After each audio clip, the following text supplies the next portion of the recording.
పరిపూర్ణ బోధ 24. ఉన్నట్టులుండజూచియు కన్నట్టుల తెలిపినాను కలతేమిరా నేనన్నదొక పద్దు మీదను సున్ననేదొక పాట పెట్టి జూడు మా పద్దు లెక్కకు మరలా వాడారి పద్దు అన్న తన నెరుగా మీదున్న జగమెరుకాలు అన్న తన నెరుగా మీదున్న జగమెరుకాలు నున్న మృషగా జలసియున్నదే మనరక కన్నులకు పైత్యంబు గప్పియు మిన్నుగూలిన టంజు ఆమయు డన్న మాటల నిర్గతుల ఎదుటున్నవా ప్రత్యక్షముగను జూడు మా పద్దు లెక్కకు మరలా వాడారి పద్దు. జై నిజ గురుభ్యో నమ. అచలర్షి దయానంద పొన్నాల రాజయోగేంద్ర ప్రభుస్వాముల వారి ప్రియశిష్యులైన శ్రీ నిజానంద పోలూజు వీరయాచార్యుల వారిచే విరచితంపైన శుద్ధ నిర్గుణ పరతత్వ బోధామృత కందార్థ దరువులలో పరిపూర్ణ బోధ యందు ఈరోజు మనం 24వ కందార్థం. దీనిలో మనం గురు శిష్య న్యాయాన్ని చక్కగా గ్రహించగలగాలి. పోలోజు వీరయాచార్యుల వారితో ప్రయాణించగలగాలి.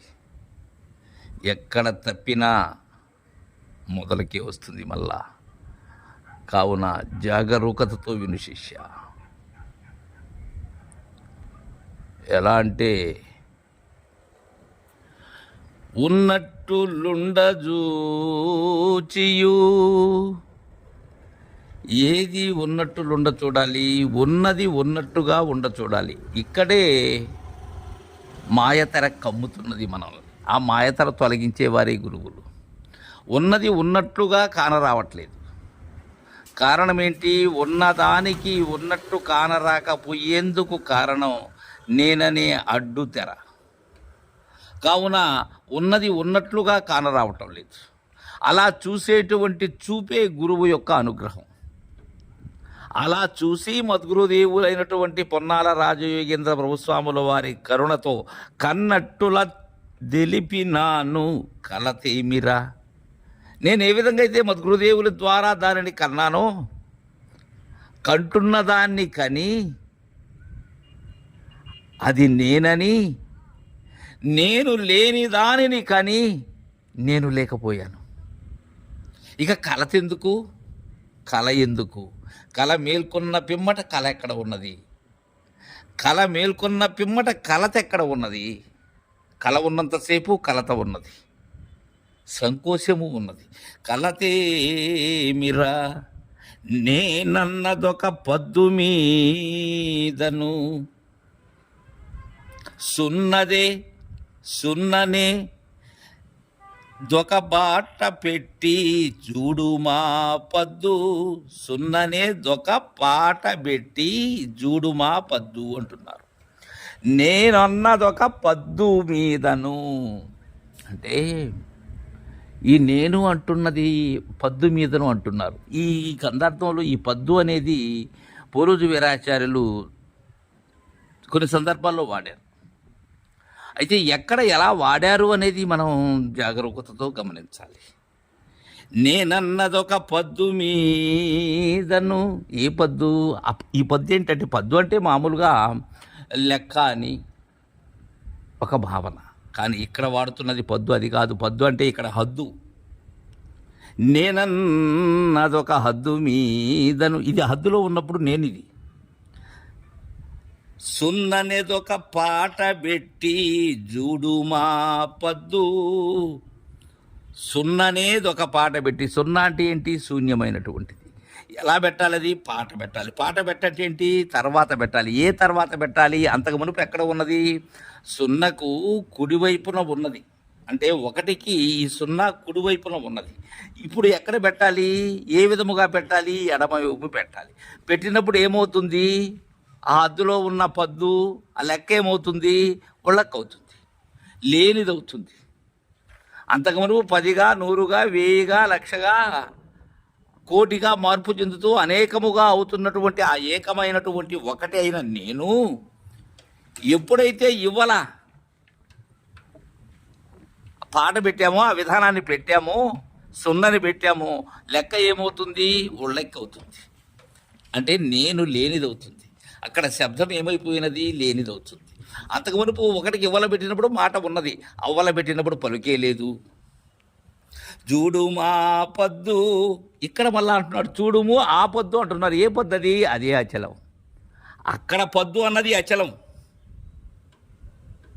లెక్కకు మరలా వాడారి పద్దు, మరలా లెక్కకు ఇక వాడేదానికి వీలు లేదు. ఇక లెక్క లేదు. అక్కడ లెక్క ఏమైంది? సున్నా అయింది. మరలా వాడరి పొద్దు. ఇక్కడ పొద్దు ఏంటి? గుర్తు అన్నదొక పద్దు మీదను, అంటే అది హద్దు. తరువాత చూడు మా పొద్దు, ఆ పొద్దు అచలం. లెక్కకు మరలా వాడరు ఈ పొద్దు, ఈ పొద్దే గుర్తు. ఇక వాడరు ఆ గుర్తుని. ఎందుకని? మూలము లేని ఈ గుర్తు ఎరిగే శరీరం ఈ కాలమందున లేదు కాన. గుర్తురహితం అక్కడ. అన్న తన నెరుగా మీదున్న జగమెరు కాలు నున్న మృషగా తెలిసి యున్నాదే మన రాక. అన్న ఏదైతే అంటూ ఉన్నదో తన నెరుగా మీదున్న జగమెరుకాలు, అంటే తనను ఎరిగినట్లయితే మీద ఉన్న, అంటే ఒంటుకు ఇవ్వల ఉండబడేటువంటివి ఆ జగము ఎరుక. ఈ ఒకటైన తెలివికి ఉండేటువంటివేవి? ఈ జగమెరుకలు. తెలివి శరీర జగములు. ఇవి ఏమవుతున్నాయి? అవి ఉన్నా ఎలా తెలియాలి వాటిని? అవి లేనివిగా భావించాలి. మృషగా అవి లేనివి, లేకనే ఉన్నట్లుగా గోచరిస్తున్నవిగా భావించాలి. అప్పటి వరకు ఈ ఏకముతో కలిసి అనేకముగా ఉన్నవి. ఎప్పుడైతే ఏకము తెలిసి ఏకముకు ఇవ్వల ఏమీ లేనిదని గుర్తిరిగి గుర్తురహితమైనప్పుడు లెక్క లేదు. ఇంకా ఉన్నది ఏమై ఉన్నది? ఎప్పుడు లెక్క మీరినది ఏమై ఉన్నది? ఏమని రానిదై ఉన్నది. అది అంటే మళ్ళీ లెక్క వస్తుంది. ఏమని రాకుండా ఏదైతే ఉన్నదో ఆ పరిపూర్ణ సంజ్ఞ అది. ఇక ఏమని వచ్చేదానికి, ఏమని అనేదానికి లేదు. కన్నులకు పై చెంబు గప్పియు మిన్నుగూలెనటంచు ఆమయ, కనులకు పై చెంబు గప్పియు మిన్నుగూలెనటంచు ఆమయుడన్న మాటలు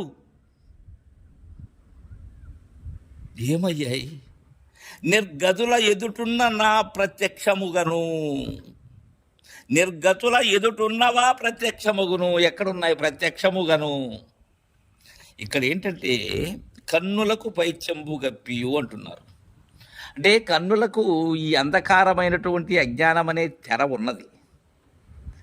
అందుకే ఉన్నది ఉన్నట్లుగా కానరాక ధ్వని మొదలగు తన్మాత్రలతో కూడినటువంటి దృశ్యము ఏదైతే ఉన్నదో ఈ భూత మిశ్రమమైనటువంటిది, ఆవరణమైనటువంటిది కానవస్తూ ఉన్నది.